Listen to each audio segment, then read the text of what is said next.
And And wonderful public. yeah, Yes, we're so it's warm. wonderful. So, thank you. Thank you. Please. And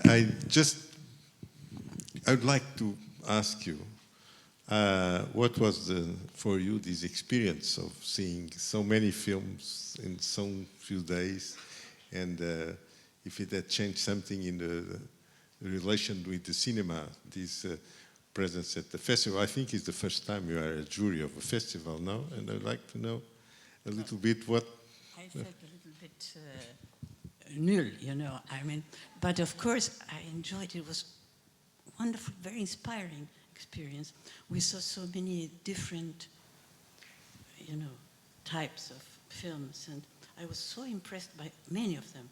Also, those that have not got a prize tonight. And yes, but I am a cinema fan, although I am not very, you know, Expert. yes, but really, yes, I enjoyed it enormously. Very inspiring, I think.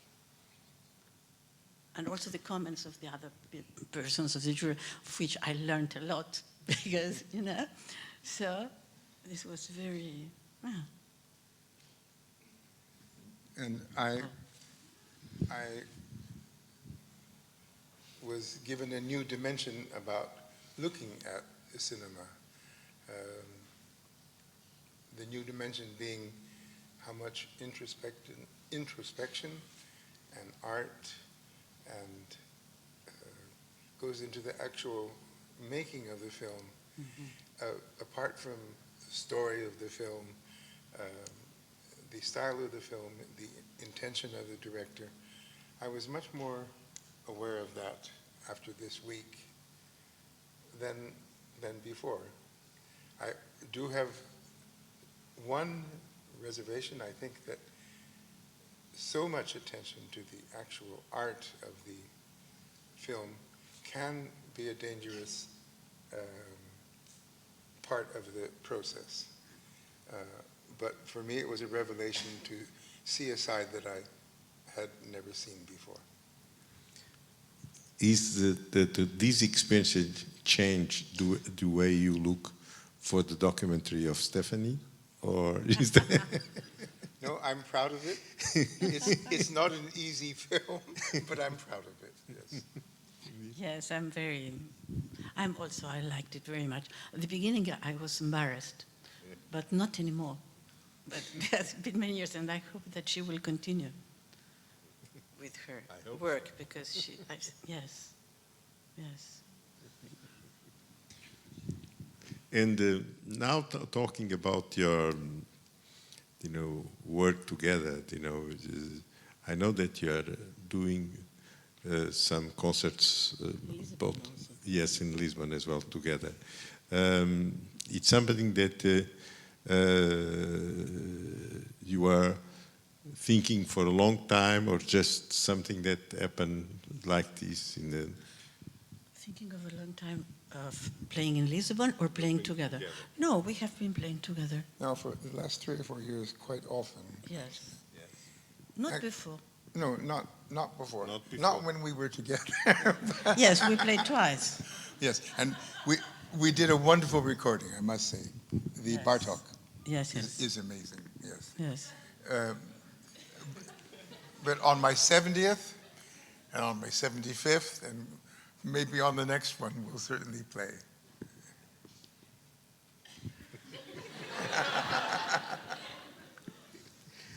Did the audience wants to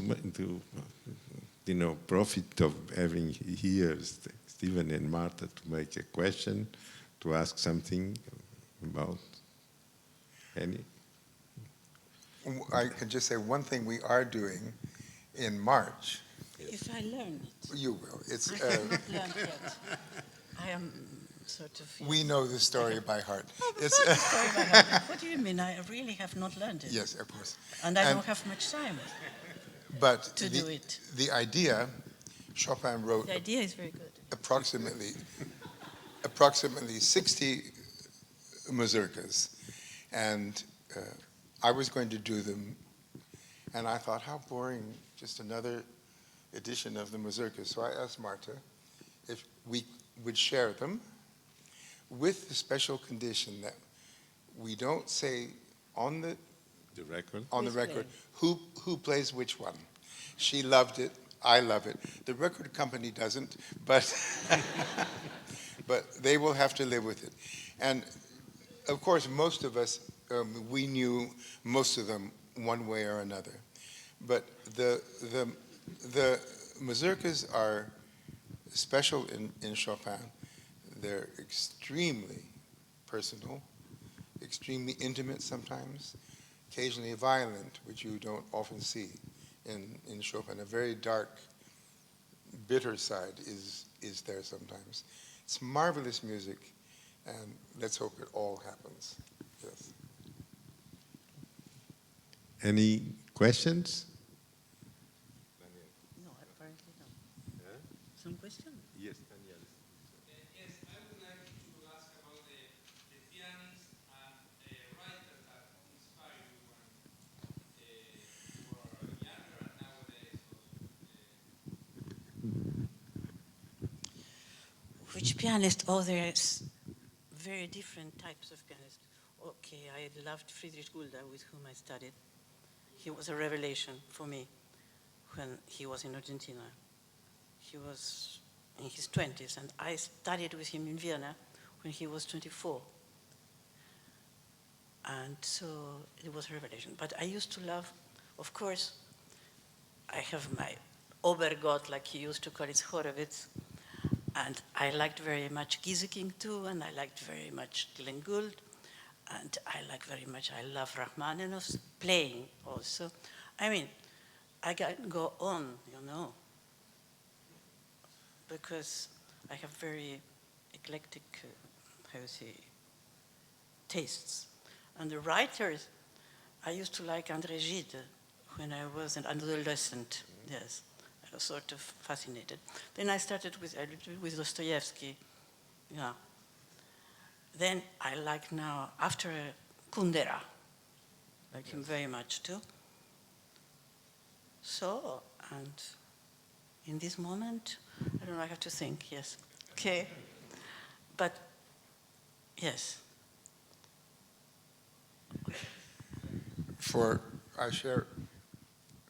I didn't love Gulda as much as Marta did, but I know he's wonderful.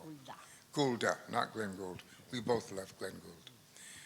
For me, the giant was Rachmaninoff, and I think it's one of the most, not everything he does, of course, but certain performances, the Carnival of Schumann, his own recording of his first piano concerto, these are quite magnificent.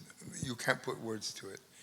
And for writers, I also, when I was younger, I adored Dostoevsky. About 2 years ago, because I was going to St. Petersburg, I thought I would read Karamazov again, and I couldn't get through it. So I can't explain that. I want to add Alfred Cortot, who was also very extremely important for me. And all these people I could hear live in Buenos Aires, which was an extraordinary city. We had the greatest musicians coming there. So even Cortot, I heard. The day that Evita Peron died was very strange. Yes. All the 24 preludes and the 24 etudes by Chopin. He played that evening. Yeah. Yes, well, Alfred Cortot, I yes. take the Fifth Amendment. About Cortot. And, yes. And you are? You don't like Cortot? No. Oh. Schnabel, I would add. Me too. Yes. Alfred, Yes, yeah. I never. Millions Schnabel, of mistakes.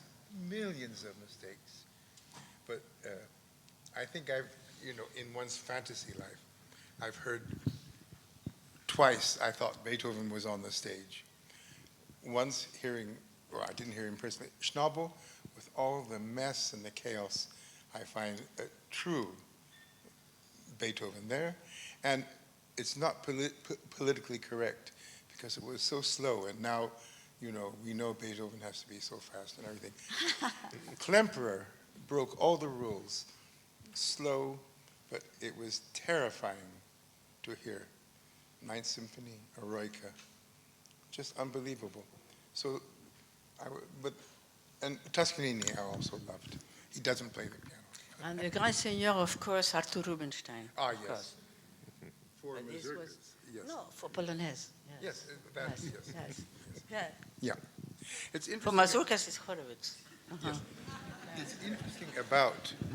It's interesting about, I mean, Marta said Horowitz, she obviously prefers, I understand that, to Rubinstein. But, Mazurka. yes, but mazurkas are a very special category of rhythm. And Rubinstein and Horowitz have quite different rubato. They have a different mazurka in their blood. Both are beautiful. I prefer the early Horowitz. When he became older, I think I found him too correct. But when he was young and wild, I loved it. I'm going to be a little bit impolite. And Stephen, what do you think about Marta playing? No, no, we're not going to do that one.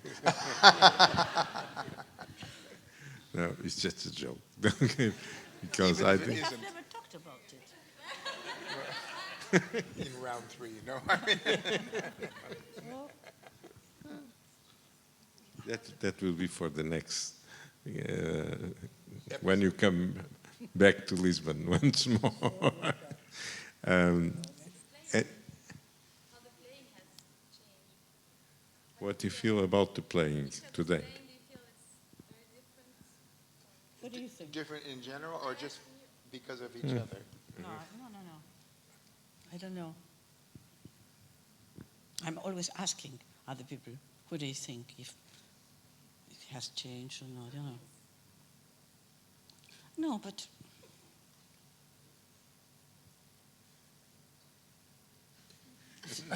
Well, I mean, if you ask me if my playing has changed, it obviously has, but I don't know how, because sometimes when I'm driving and I hear someone playing, I think, honestly, God, I wish I could play like that. you. And it's me. And sometimes I think,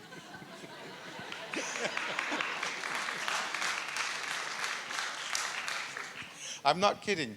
And also the opposite. How can anyone be so boring? And it's me.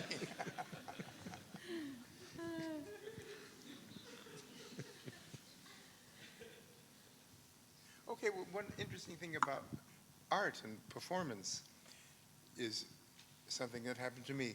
One of Beethoven's sonatas, doesn't matter if you don't know it, it ends, it wanders, serpente. It doesn't stop, here I am, now it's time for applause and all that. It just stops.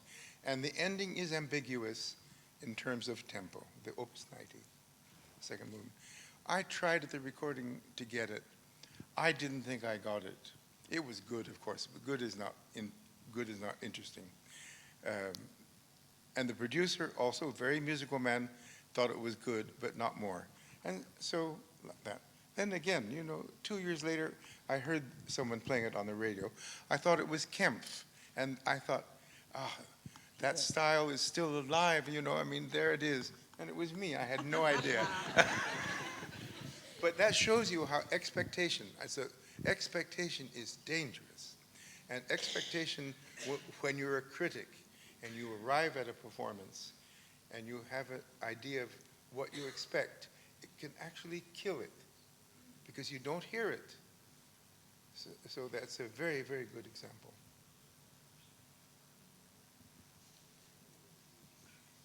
And you hear yourself playing very often? No, I don't hear. And sometimes I don't recognize. And I think, some very funny things, but I cannot talk about that. No, because it's very... No. Yes, no. Okay. Stephanie, you have to help me.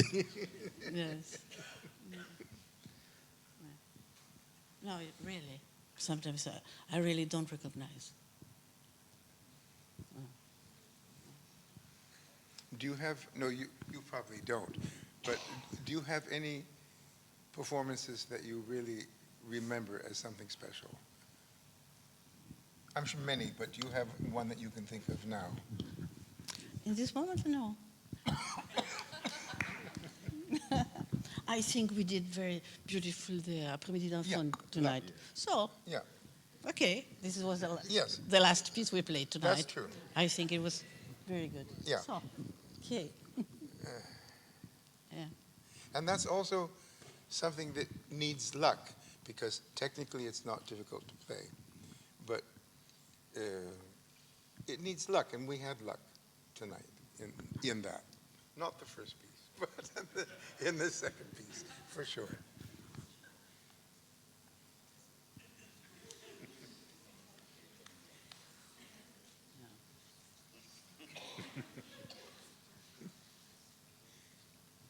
One question more. Are there composers you never played or would like to do or not to play? Then my second question would be, what are your tastes beyond classical music, or you spend 150% of your time in classical music? I I didn't understand the second question. No, if what type of music you like besides classical music, Okay. though you spend most of the Yeah, time yeah, with yeah. classical music. I like very much jazz. I love flamenco too. Really, I adore that.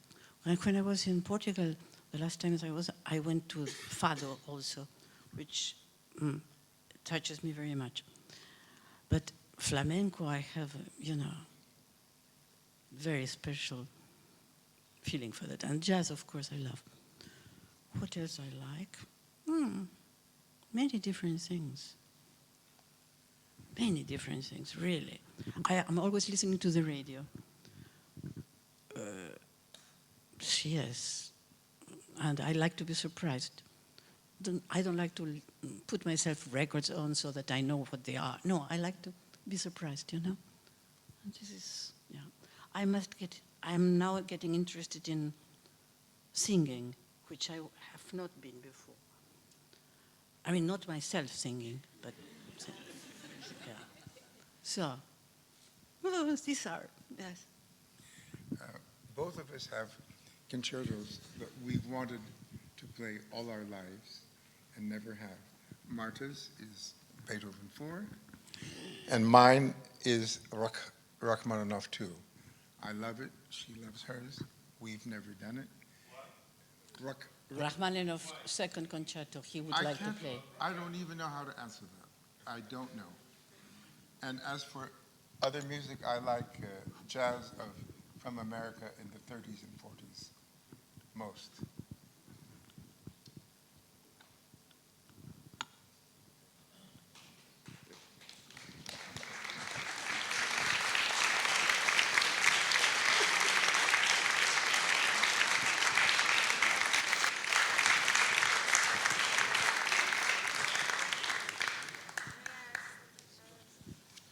Besides classical music all over the world, do you have any interest in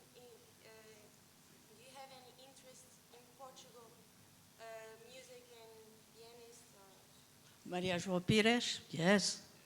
She's fabulous pianist, and Okay, and do you like Portuguese in the classical term? Portugal. What is his name? If you know any Portuguese classical Composers. No. Yes, but it's contemporary or baroque or other one. What? No, no. What? If you knew some Portuguese composers now or something. Portuguese composers from now? Or, No, or no, in the no. past. Sorry. Yes. Classical no, yes. In Maria João Pires, you know her? Maria João Pires, yes. And we have played even together. Twice, yes. The Schubert Fantasy and also Mozart Sonata, and I think she's extraordinary, and her Mozart playing is such a beauty, and very special lady. And she knows what she wants when she plays, she's very leading personality, I find. And very natural. Bom Sorry. tempo? Monpu, is he No, Portuguese? Monpu is not, no, Spanish. no, Spanish. Okay.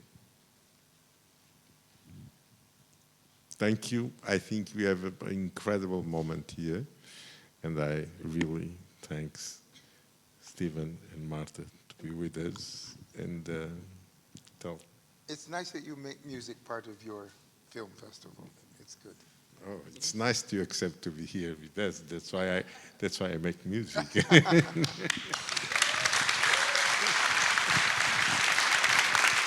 Thank you very much, Natalia. Thank you.